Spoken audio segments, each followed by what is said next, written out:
Bueno, estamos de regreso en Q. Gracias por continuar con nosotros. Miren, uno de los graves problemas que tiene la educación dominicana es la sobrepoblación de estudiantes en las aulas.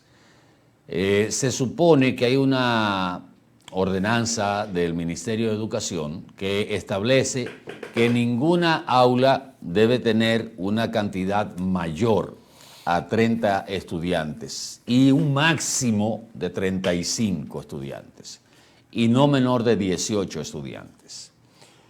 Una de las quejas y elemento que ha esgrimido la Asociación Dominicana de Profesores del sacrificio que tiene un profesor en República Dominicana es la sobrepoblación en las aulas, que se habla de aulas hasta con 40 estudiantes, 38, 40 estudiantes, cosa innegablemente que dificulta el aprendizaje.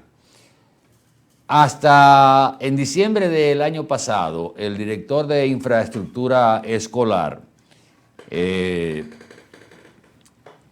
señor Roberto Herrera, que hizo un trabajo magnífico al cierre del año 2025 porque se había impuesto una tarea de reparación de unas 2.000 aulas y superó esa cantidad con creces. Pero resulta que hay un déficit que es cercano a 7.000 aulas en ese momento. Quiere decir que todavía hay un déficit de más de 5.000 aulas, aparte de lo que pudo haberse sumado en este año lectivo. Bueno, pues la Dirección de Infraestructura infraestructura escolar, tiene un presupuesto para este año de 11.000 millones de pesos.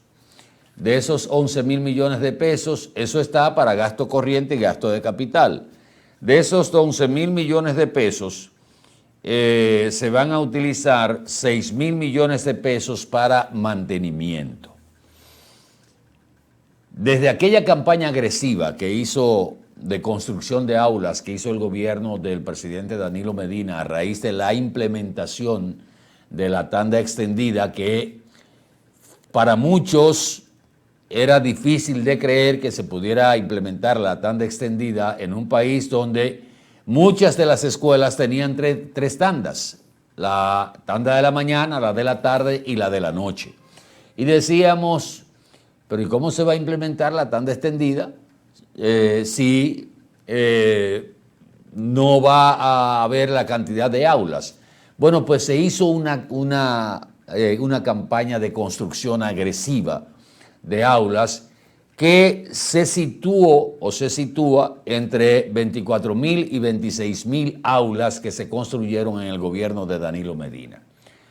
Uno de los logros que podría exhibirse de los tantos que tuvo el gobierno del presidente Danilo Medina, porque usted negar que fue un gobierno que tuvo muchas luces sería mezquino y podría decirse que fue un buen gobierno fuera de lo que fue la corrupción y la permisividad de ese gobierno que lo sacó del poder. Pero a partir de ahí, la construcción de escuelas no ha tenido el impulso que debió tener y hemos retrocedido, que escuelas que estaban en la tanda extendida han caído en 2 tandas por la falta de aulas. Tan así que el Ministerio de Educación no ha tenido otra alternativa que alquilar colegios o instalaciones en desuso o privadas para poder colocar ahí estudiantes que no tuvieron cupo en el inicio del año escolar 25-26. Entonces, conociendo esa realidad, sería interesante saber cuál es el objetivo que tiene el Ministerio de Educación y el gobierno central en sentido general de construcción de aulas para el año 2026. Confieso que este tema lo traigo porque alguien en el día de ayer me refería el caso de una escuela donde el profesor tenía 40 alumnos. Ahí no se aprende, porque usted no puede dedicarle todo el espacio y el tiempo a esos alumnos. Y vigilarlos a todos. Es muy difícil. ¿Cuál es la...? Y dije, bueno, pero voy a investigar y voy a poner el tema sobre el tapete, porque ¿cuál es el presupuesto que se tiene desde el gobierno central dedicado a la construcción de aulas o a construcción de escuelas en la República Dominicana para este año 2025? 10.000 aulas, 15.000 aulas. El gobierno de Danilo Medina se propuso construir 25.000. Y recuerdo aquella voz altisonante de Carlos, mi amigo Carlito Amarante Baret, la revolución educativa. Y ciertamente se construyeron muchas escuelas, otras quedaron por terminar. Todavía se compraron algunas. Todavía creo que hay algunos terrenos que no estaban. Sí, se pagaron unos terrenos que no existían, se le pagaron a gente que no eran dueños de terrenos, se compraron terrenos al doble de lo que podían costar y le daban la mitad al dueño. Todo eso pasó, y eso está ahí. Las butacas, ¿usted se recuerda? Las butacas también. El Ministerio de Educación ha sido una fuente de corrupción. Sí. No vamos a querer tapar el sol con un dedo. Y ahí nunca se ha hecho una auditoría de verdad forense para desnudar cada una de las administraciones que ha tenido el Ministerio de Educación, que tiene a Luis Miguel ahora, con un enfoque diferente, que ojalá realmente pueda hacer el trabajo. Uno confía en que sí, porque todos los que han pasado por educación creen que son presidenciables. Y aunque Luis Miguel es presidente de un partido político, como que uno no le siente esas aspiraciones por ahora de ser candidato a la presidencia de la República. Un muchacho joven, ¿verdad? Un político joven que tiene un futuro, que inclusive haciendo un buen trabajo puede ser reconocido por la misma sociedad. Pero el problema es que todo el que ha ido ahí ha querido hacer una plataforma de lanzamiento de una candidatura presidencial. Y ahora mismo, como que uno siente un vacío de información sobre el objetivo que debe tener el gobierno con relación a la cantidad de aulas a construir en este año 2025. Porque la Dirección de Infraestructura del Ministerio de Educación, que reitero, está haciendo un buen trabajo, por fin que se acabó el conflicto entre el director de Infraestructura y el ministro de Educación cuando estaba Ángel Hernández, que caramba, qué frustración terminó uno teniendo con don Ángel. Tiene un presupuesto para mantenimiento. Y qué bueno, por fin apareció, Benito, un presupuesto para mantenimiento, cosa que es aquí una palabra prohibida en los presupuestos de las distintas instituciones del Estado.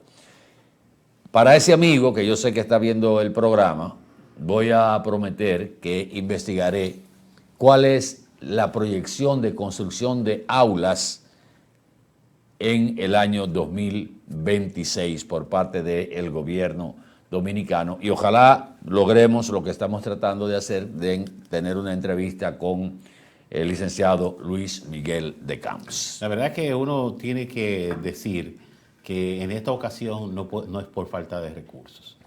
El Ministerio de Educación tiene todos los recursos para lograr ser la taza de oro en cuanto a educación en toda Latinoamérica y cuidado. Miren, quiero compartir con todos ustedes un caso que aconteció durante esta semana con un joven.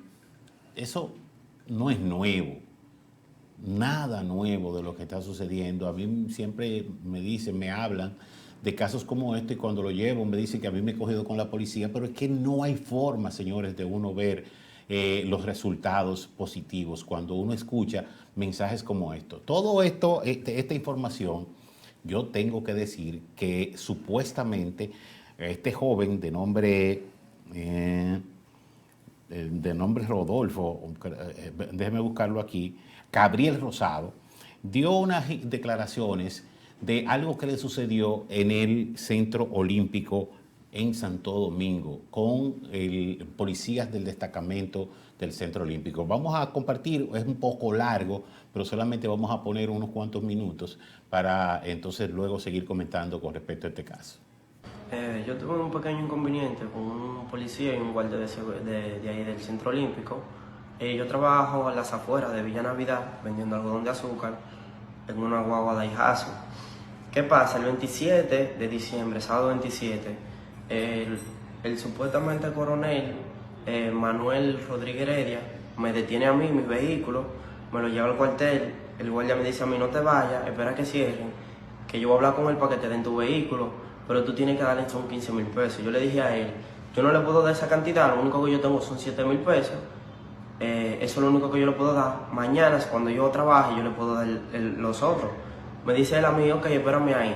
Yo me siento donde está la cancha, del lado de la Máximo Gómez. Cuando él me jala por un lado, en la parte de atrás estaba totalmente oscuro, la mataban a nosotros. Me dice él a mí: míralo ahí, habla con él. Y yo le digo al supuestamente coronel, le digo: yo nada más le puedo dar 7,000 pesos, mañana yo le puedo dar los otros. ¿Qué pasa? Él me dice a mí: pásame los teléfonos. Yo le paso uno de los dos teléfonos que yo tengo, el otro yo lo tenía grabando en la cartera. Me dice: ¿tú no tienes más teléfono? Yo le digo: no, yo no tengo más teléfono, es el único que yo tengo. Y él empieza a revisarme. Entonces cuando él me mete la mano en la cartera, que me saca el dinero con todo y el celular, que él lo prende, me dice: ah, pues tú me estás grabando. Y yo le dije: no, yo no sabía que estaba grabando. Y él me dice: desbloqueame los teléfonos. Y me obligó a desbloquearle los dos teléfonos. Después que se los desbloqueo, él se va a la oficina, me siento en una silla. Ahí yo estaba asustado, porque yo no sabía qué me iba a pasar esa noche, ¿me entiendes? Yo le digo a uno de los guardias que me deje hacer una llamada.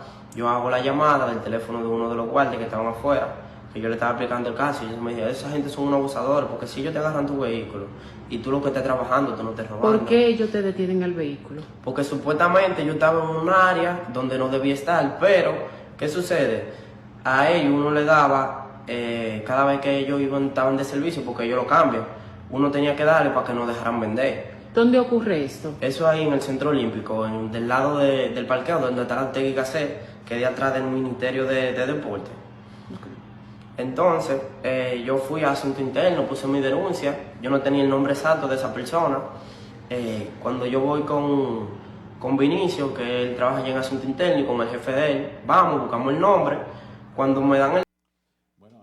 Dele crédito sí, a Telenoticias, sí, que es de donde usted sacó esas imágenes. Sí, realmente no hubo forma de... Pero ¿y qué es lo que pasa con el joven? Que todavía, hasta la fecha, no le han devuelto su vehículo, a pesar de demostrar de que el vehículo, él tiene todos sus papeles, todos sus documentos. Entonces, él narra que hasta detenido estuvo, porque cuando él dio las declaraciones, que fue al departamento para hacer las declaraciones, de ahí lo enviaron a otro lugar de la policía, y cuando llegó, entonces ahí lo detuvieron, aún habiendo puesto una querella de lo que sucedía en el caso de él. Pero ojalá que, como vivimos hablando de reforma policial, esto se investigue y suceda lo que siempre esperamos que debe suceder, que se investigue bien, y si realmente el joven tiene toda la razón, porque eso no es nuevo, señores.